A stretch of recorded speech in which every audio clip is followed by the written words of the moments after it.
Welcome to another episode of The Brand Called You, a podcast and podcast show that brings you leadership lessons, knowledge, experience, and wisdom from thousands of successful individuals from around the world. I'm your host, Ashutosh Garg, and today I'm delighted and privileged to welcome a very accomplished entrepreneur, a professional, and a fellow YPO member from USA, Christian Giordano. Christian, welcome to the show. Thank you so much for having me. Christian is the president and co-owner of Mancini Duffy. He's the host of the Anti-Architect podcast. He's an inventor of the Tool Belt LLC. He has been highlighted as one of Building, Design, and Construction's 40 Under 40 class of 2013. And as I mentioned, he's a fellow member of the YPO. So, Christian, before we start talking about your business, tell me a little bit about your own journey. My own journey is kind of interesting in the way I ended up where I am. Mm-hmm. I was actually not a very good student growing up. I was pretty terrible in school, really until I got to high school, really until I figured out how to either manipulate my teachers a bit or learn how to study for the right things and figure out what I was supposed to actually do. But early on, school was a big struggle for me. I had trouble reading and writing and math and you name it. And so my path to architecture is pretty unlikely. But I did along the way find things that I was passionate about. And one of them, in a sense, was architecture. From a very early age, I started to make, models and doll houses for cousins and remote control cars and cities and villages and all these little mini worlds.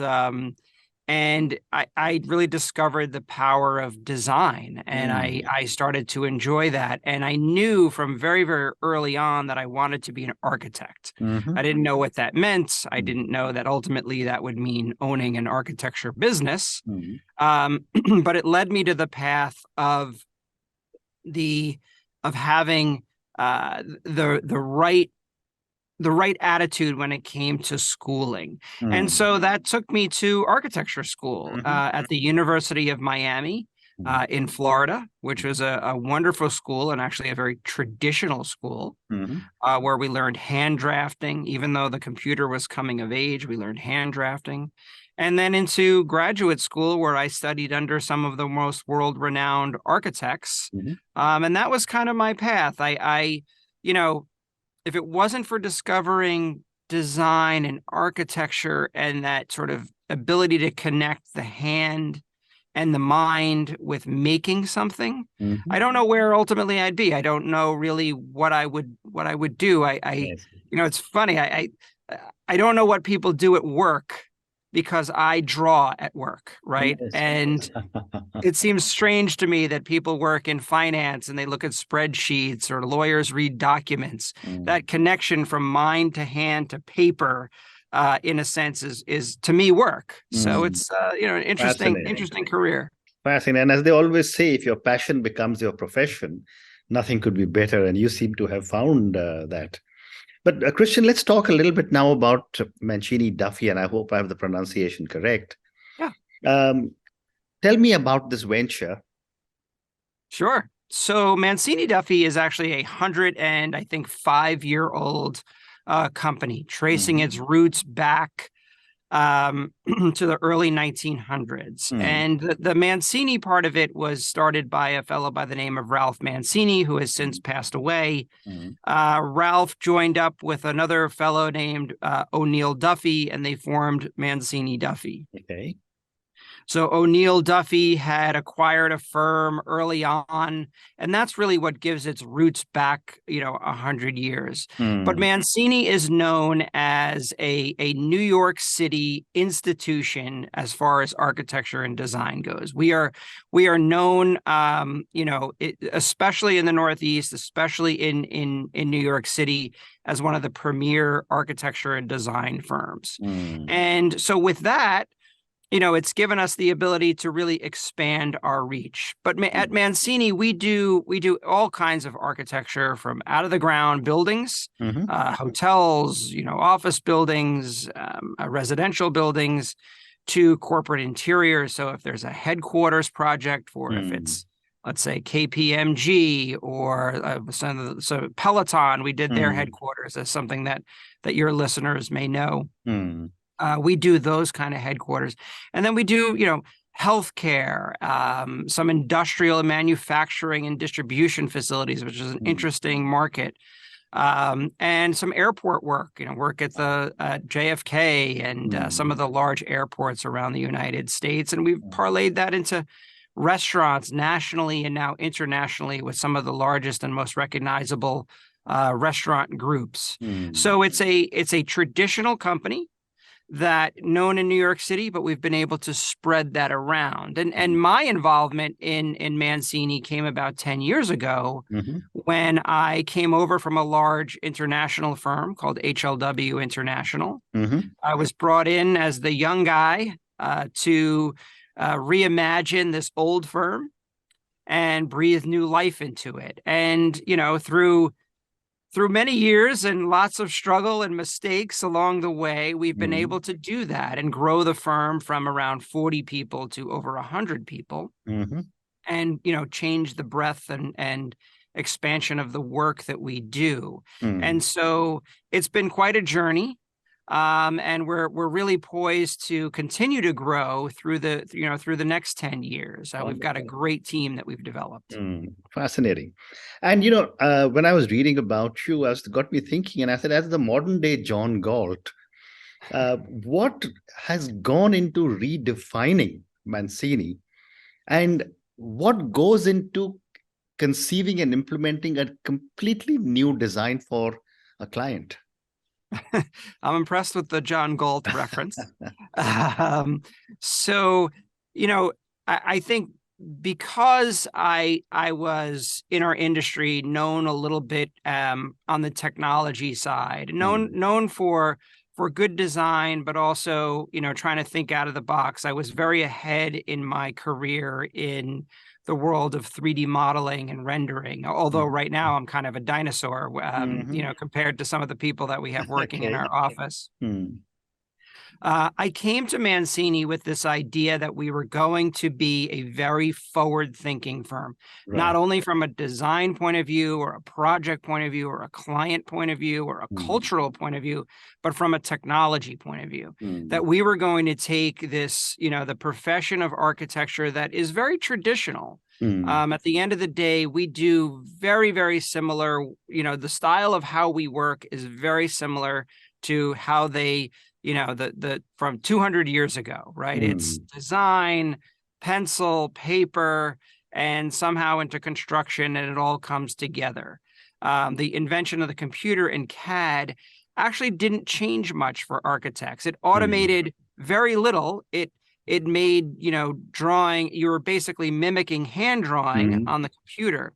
But it really wasn't until 3D modeling and this idea that you're creating a database rather than a drawing. And so in the database, the model, right, the wall knows it's a wall, the door knows it's a door, rather than a line representing those things, it knows, the computer understands those objects and those properties. And once you've got that database and you've got those objects, you can now do a tremendous amount with it. You can push the profession forward. So that was my focus, is let's take these models, what we call BIM modeling, building information modeling, and what can we do with it? How can we be tech forward? How can we innovate?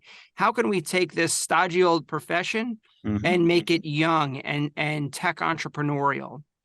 And so that's where we begin to create, different softwares and different processes that, we can do what a normal architect does in 3 weeks, we can do in 3 hours. And we're really trying to push that to 3 minutes, with our technology and with the process that we've developed. Fascinating. And, when you talk technology, and I've spoken to several architects, I've often wondered, how is technology redefining a profession where, as you said a few minutes ago, you're sitting and drawing buildings, and that whole thing is coming out of your mind? Yeah. So I think it's in our profession, it's another tool. So there are a few things where automation and AI, a lot of architects and designers worry about AI, that it's going to take over their job and you're going to click a button, it's going to produce, your building, right? Or your whatever. And listen, at some point, could that potentially happen? Maybe. But the human mind thinks very differently than the computer. And I think if you were to take technology like AI, some of these generative programs that create these beautiful one-of-a-kind images, and you really use that as inspiration or a precedent, right? You establish those things and then you show it to the client. You say, this is what AI generated, based on the thought process that we have as designers. And this is our inspiration, but we sat down and we took that inspiration and we made it into this and whatever that might be. At the end of the day, what we do, no matter what, we have a physical limitation. We have to actually build stuff. Correct. And it's got to stand up and it's got to hold its own weight. It's got to hold people or trucks or airplanes, whatever it might need. It's got to comply with life safety and building codes. And if there's a fire, thousands of people have to get out quickly. So there's all of those nuances that, yes, could AI help figure all of that out? Sure. But we at the end have to compile it all, and we surely need to be able to vet it and say that, yes, this absolutely works. We can't just trust the idea that, a machine is going to do it for us, but it can help. There's other things, too, that I think in the technology world, especially when it comes to construction, that can really help. There are a lot of construction managers and workers are wearing real-time cameras, on their construction helmets. And it's actually interpolating what they're doing. And it may assist in certain things, or it will be able to prove that they've accomplished a task. And so maybe that contractor is able to get paid sooner because that whatever that task is has been accomplished faster. And so there's incentives in the technology world and construction in the physical environment that I think also push the construction world forward. It's an exciting time for construction because and architecture, because we're always behind, right? But again, because we have that physical limitation. You've got to get, all that raw material to a site, put it together and put this thing, build it somehow. So it's an exciting time. Amazing. My next question, and I've spoken to many, many people on the metaverse, and I've spoken to many brand owners who are busy acquiring real estate in the metaverse. So I just have to ask you this question of how are you preparing yourself to design iconic buildings inside the metaverse? Yeah, so it's an interesting question because believe me, it's come up. And I'm actually pretty active in the metaverse and with NFTs and in the blockchain.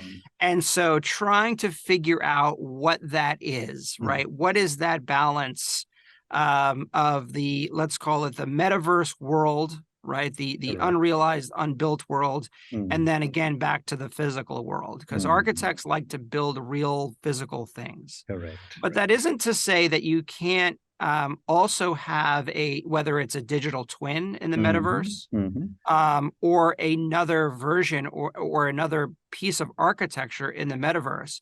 What I like about the metaverse is that it's limitless, right? And that, those things that we talked about, like, code, life safety, sprinklers, bathrooms, those don't really need to be taken into account. Parking doesn't need to be taken into account. Those practical things for a designer and for architects, man, those get in the way. Those are a pain. Absolutely. I agree.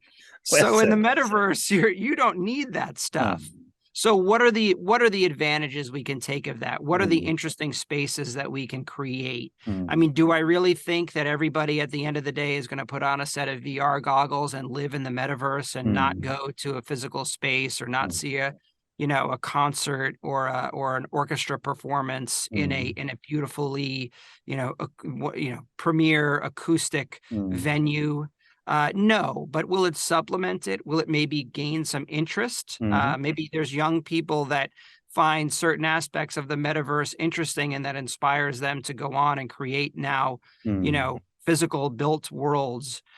So as far as buying land in the metaverse, I don't know. I mean, I wish there was one metaverse that you could buy in. The problem right now is that there's so many. I know. I don't know where to go and buy the land. So that's why I've been concentrating more on the NFT side, things that are transferable. But we have been approached and we are working with a few companies to be the metaverse architect for their brand. Amazing. Right. And so if there's a high-end brand, and if they've got a physical building, well, why couldn't they have the metaverse version of it? And what does that mean for it? Well said. I'm going to move to the Toolkit LLC. And, you talk about how you are empowering users to explore and manipulate 3D models collaboratively.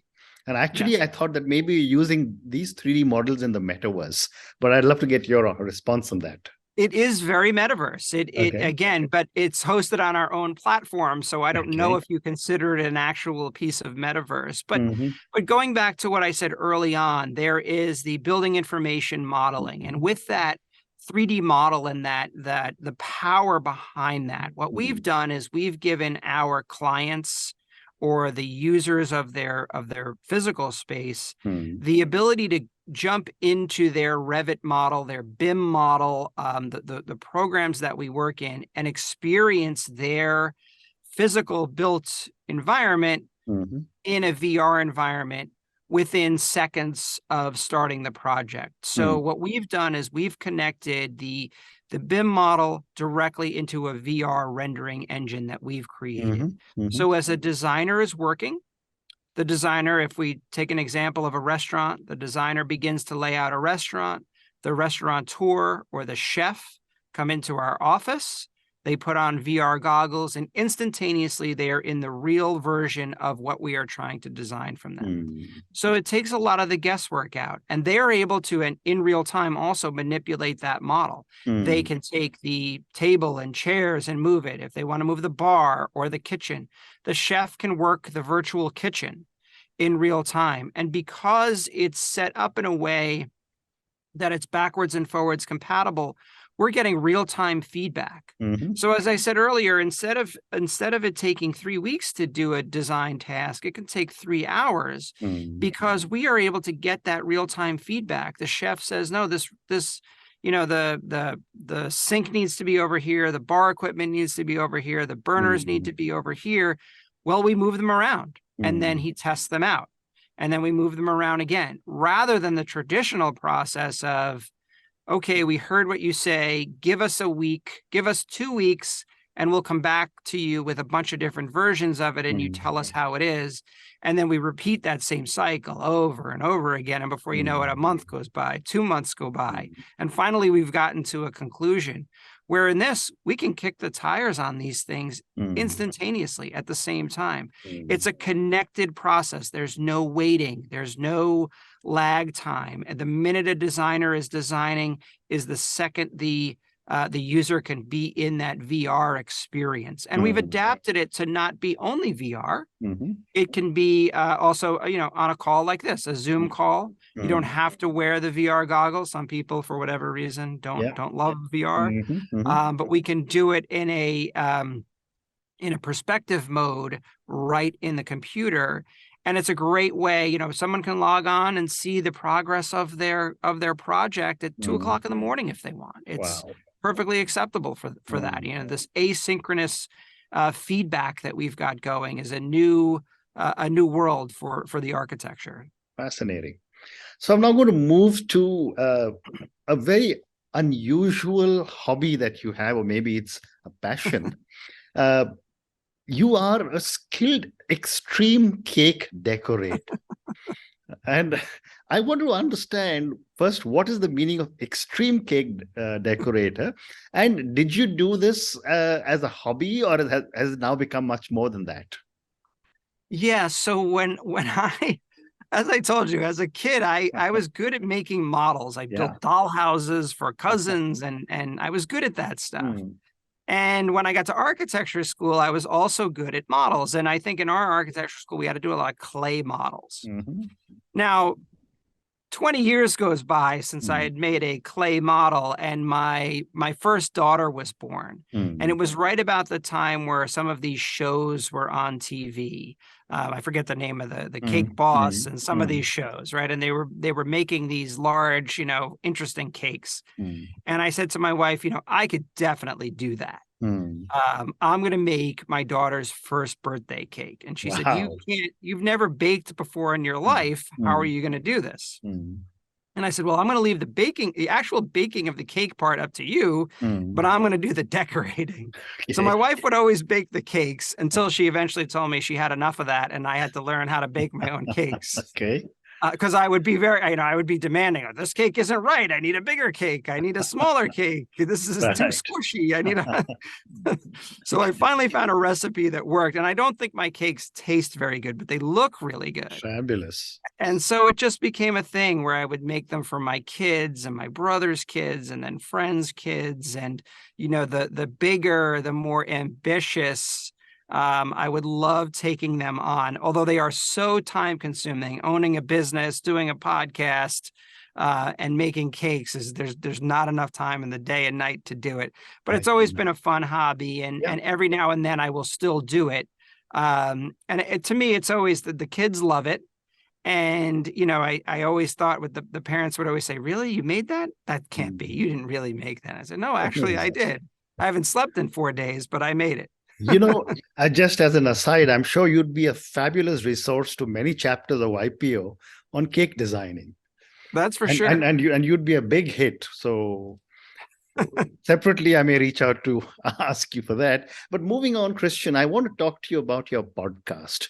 And you call it the Anti-Architect Podcast. Tell me a little bit about what you cover and what was your motivation to start? Yeah, so the motivation was a lot of times when we do our strategic planning for our company, we talk about, what are the things that are going to separate us from the pack, right? Yes, we do good design. Yes, we have amazing people. But if I'm being honest, many companies do all of the same things. The technology is certainly one thing that sets us aside, but we wanted, we talked about thought leadership. And what could we do with thought leadership? And someone said to me, well, you, Christian, as the face of the company, you need to be writing articles and blog posts and getting published in things. And I thought, there's no way I'm going to sit down and write an article. The thought of looking at a blank page on a computer screen and having to type a bunch of words is the worst thing in the world to me. So someone said to me, well, what about, doing a video blog? And I thought, all right, well, that would be interesting. What if I did a podcast? And so that's where the idea of the podcast came about. And then my thought was, well, I want to do something meaningful for the profession. I don't want it to be about me. I don't want it to necessarily be about the company or even technology. There's only so much architecture technology you can talk about week after week before it becomes redundant. And so again, this idea of pushing the profession forward, I thought, well, what if if I took sort of the opposite stance of most architecture professions and said, well, let's be critical of the profession. Let's look at it from the eye of the criticism.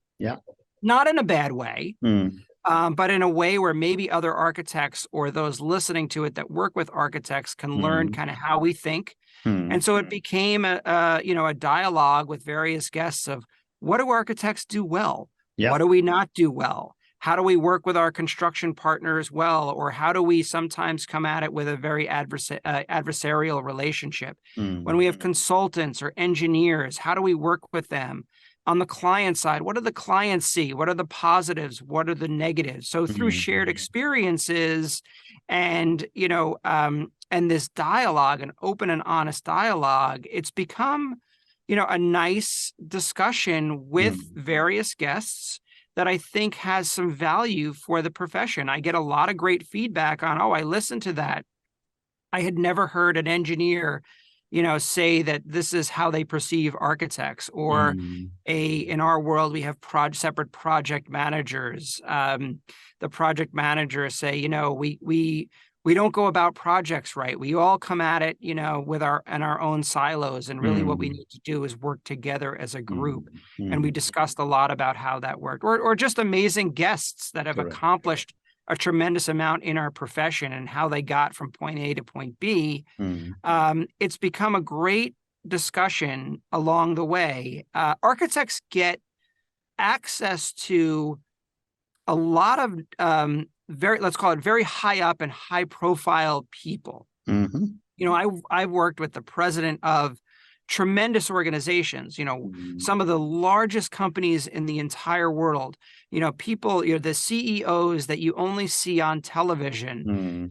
I've sat with them week after week after week, because when you build a corporate headquarters, or you build a building or a hotel for Marriott or someone like that, or the Ritz-Carlton, it becomes very personal to the ownership. And it's like designing their home, and they want to know where everything is. They want to know, not only most big time CEOs, they don't really care where their office is, right? Or how their desk is facing the wall.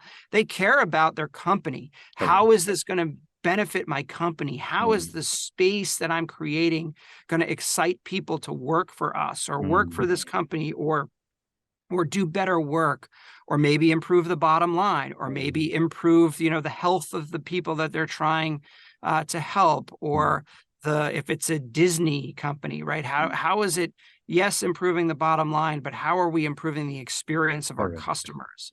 So there's so much that goes into the thought process of that. And yet architects get access to all of these people. And I'll sit there and sometimes I'll see on television, like, oh, I know that person. Oh, that's weird. Well said. And on that note, Christian, we've run out of time. So I want to say thank you so much for talking to me about your own early journey, your discovering architecture and drawing as your passion, which became your profession. Thank you for talking to me about Mancini Duffy and how you're building this organization into such a powerhouse of design. And I look forward to seeing more of the John Gott that I am talking to now. Maybe I'll see you sitting on television and say, oh, I know that guy well. Thank you for talking to me about how architecture is evolving and how you are talking about what are the possibilities in the metaverse using AR, VR, and so many other things.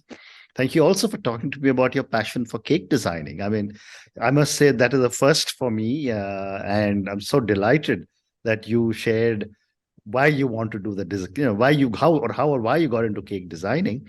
And finally, thank you for talking to me about your podcast. Thank you again, and good luck to you. Well, thank you so much. And it's always great to talk to a fellow YPOer. I really, really appreciate you putting me on such an awesome platform and taking the time to talk to me. Thank you. Thank you for listening to the Brand Called You videocast and podcast, a platform that brings you knowledge, experience, and wisdom of hundreds of successful individuals from around the world. Do visit our website www.tbcy.in to watch and listen to the stories of many more individuals. You can also follow us on YouTube, Facebook, Instagram, and Twitter. Just search for the Brand Called You.